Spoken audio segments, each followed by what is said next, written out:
qadimdan bizlarning odatimiz bor, urfimiz borki, har bir xayrlik ishni oldidan duo qilinadi.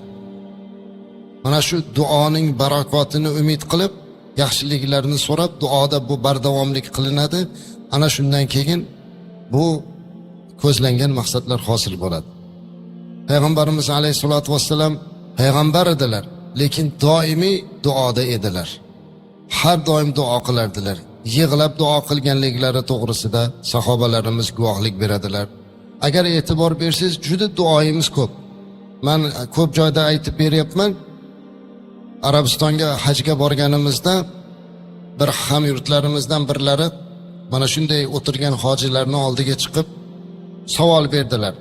Hozir shunday bir davlatda yashayapsizlarki, dunyoda O'zbekistondaqa tinch osoyishta, dunyoda O'zbekistondaqa go'zal diyor yo'q. Biz shu vatanda ota bobomiz tug'ilgan-u, ammo biz bu vatanda yashashlik baxtini ko'rmadik, lekin o'zbek ekanligimizdan doim faxrlanamiz.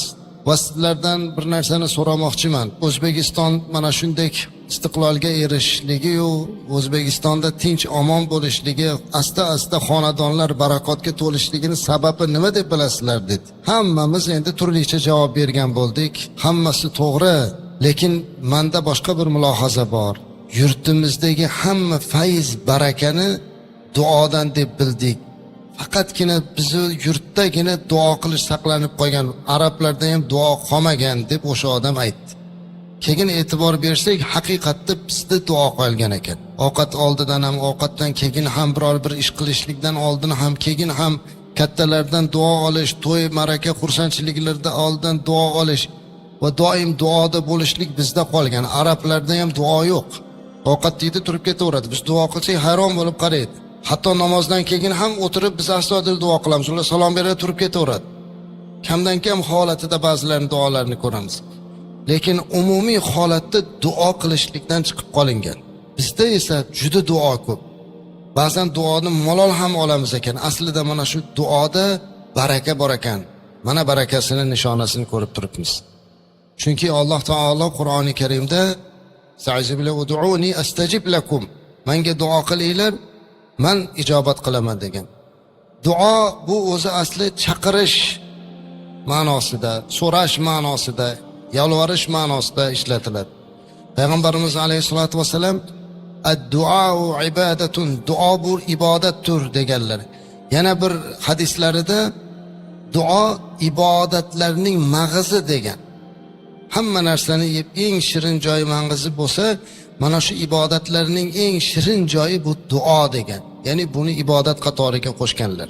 Va Alloh taolo duo qilmagan bandasidan g'azablanishligi haqida oyatda ham kelgan, payg'ambarimiz alayhisolatu vasallam hadislarda ham kelgan. Duo qilmagan odamni Alloh yomon ko'rar ekan. Duo qilish kerak. Allohdan so'rash kerak. Lekin duo bilan biror bir narsani talab qilishlikda orasida ancha farq bor ekan. Talab qilish degani menga bir piyola choy quyib bering, suv quyib bering, bundoq degan gaplar talab qilishga kiradi. Bu biror narsani istagini so'rash. Ammo duo bu nimanidir talab qilish emas. Duo bu mo'min bandaning qalbi bilan, ruhi bilan Allohga bog'lanishlik. Buni qalbimiz bilan qilishligimiz kerak. Duo qilganimizda albatta duoyimizni Alloh eshitib turganligini, bilib turganligini va albatta so'ragan narsasimizni berishligiga aniq iymon keltirgan holatda duo qilib bormoqligimiz kerak.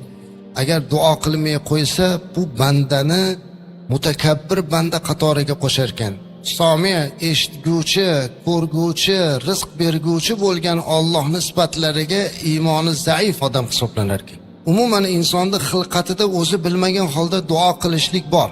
Boshimizga musibat tushganda eng birinchi qiladigan ishimiz duo bo'ladi-da. Qachon bir qiyinchilik tushganda darhol duo qilamiz. Qachon dardmand bo'lganimizda duo qilamiz.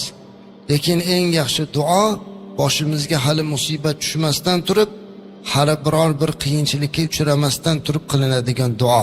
Allohga iltijo qilib, Allohga yolvorib duo qilish kerak.